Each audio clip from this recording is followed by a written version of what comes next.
योगी जी का धमाका मेवाड़ के अंदर। भारत माता की, भारत माता की, वंदे वंदे वंदे। भारतीय जनता पार्टी के कर्मठ और लोकप्रिय प्रदेश अध्यक्ष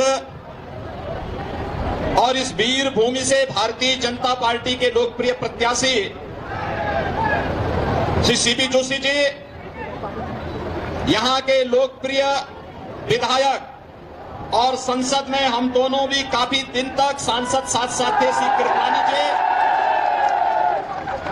भारतीय जनता पार्टी के सभी पदाधिकारीगण और उपस्थित निम्बाहेड़ा के मेरे सभी, चित्तौड़गढ़ के सभी मेरे उपस्थित बहन और भाइयों, आज आप सबको मर्यादा पुरुषोत्तम प्रभु श्री राम की पावन धरा से वीर भूमि मेवाड़ को प्रणाम करने के लिए मैं विशेष रूप से अपील करने के लिए आया हूं। बहन और भाइयों, इस धरा का इतिहास है कि यह राष्ट्रवाद के मुद्दे से कभी विचलित नहीं हुआ। हमने हमेशा राष्ट्रवाद के पथ का अनुसरण करते हुए भारत माता के लिए अपना सर्वस्व बलिदान करने के लिए हमेशा ये वीर भूमि तत्पर रही है। और यही कारण है आधुनिक भारत के तीर्थ के रूप में इस धरा को पूरा भारतवासी नमन करता है, इसको कोटि कोटि प्रणाम करता है। और आज इसीलिए मैं आपसे कहने के लिए आया हूं, कल ही प्रथम चरण का मतदान संपन्न हुआ है। 102 लोकसभा सीटों पर पहले चरण में जो मतदान हुए हैं और रुझान बताते हैं कि पूरे देश की जो आवाज है, फिर एक बार मोदी जी के नेतृत्व में अब की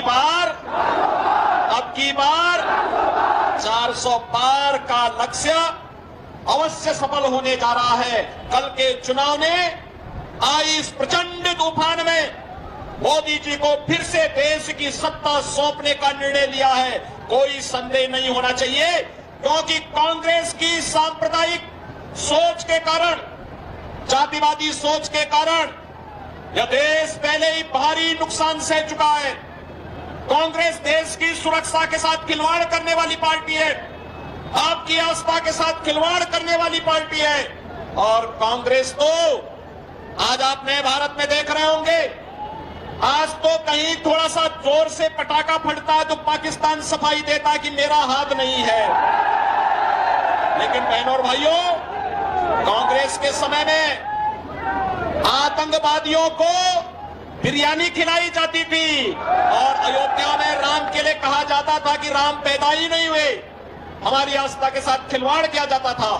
बहनों और भाइयों, जो हमारी आस्था को सम्मान नहीं कर सकते, राष्ट्रीय सुरक्षा को सुदृढ़ नहीं कर सकते, हमारी विरासत और विकास की यात्रा में हमारे साथ सहभागी नहीं बन सकते, उन्हें सत्ता में आने का कोई अधिकार नहीं होना चाहिए। कांग्रेस ये अधिकार अपना खो चुकी है और इसीलिए आप सबसे अपील करने के लिए आए हैं कि आपके लोकप्रिय सांसद और भारतीय जनता पार्टी के प्रदेश के अध्यक्ष श्री सीपी जोशी जी ने साबित किया है जो चित्तौड़गढ़ के सबसे उपयुक्त प्रत्याशी हैं। बहनों और भाइयों, अभी भारतीय जनता पार्टी की प्रदेश में सरकार बनी, सीपी जोशी जी के नेतृत्व में जो कार्य हुआ वो अद्भुत कार्य है। और 2014 में हम दोनों साथ साथ सांसद थे, तब भी जोशी जी कहते थे कि आपको चित्तौड़गढ़ चलना है। मैंने कई बार प्रयास किया। बहनों और भाइयों, हम लोग आज यहां पर आपसे अपील करने के लिए आए हैं और मैं संपूर्ण चित्तौड़गढ़ की जनता से अपील करूंगा कि अपने लोकप्रिय सांसद को इतने वोटों से विजयी बना करके भेजे कि 2014 और 2019 का मिलाकर के जो संयुक्त होता है उससे अधिक वोटों से सीपी जोशी चुनाव जीत करके दिल्ली जाने चाहिए। अपील करते हुए मैं एक बार फिर से देश की आवाज के साथ चित्तौड़गढ़ और राजस्थान की आवाज भी जुड़े और जो देश की आवाज है कि फिर एक बार मोदी सरकार, इस सरकार के साथ हम यहां के उम्मीदवार के रूप में सीपी जोशी जी को भारी बहुमत से विजयी बनाने की अपील करते हुए मैं अपनी वाणी को देता हूं विराम। जय श्री राम।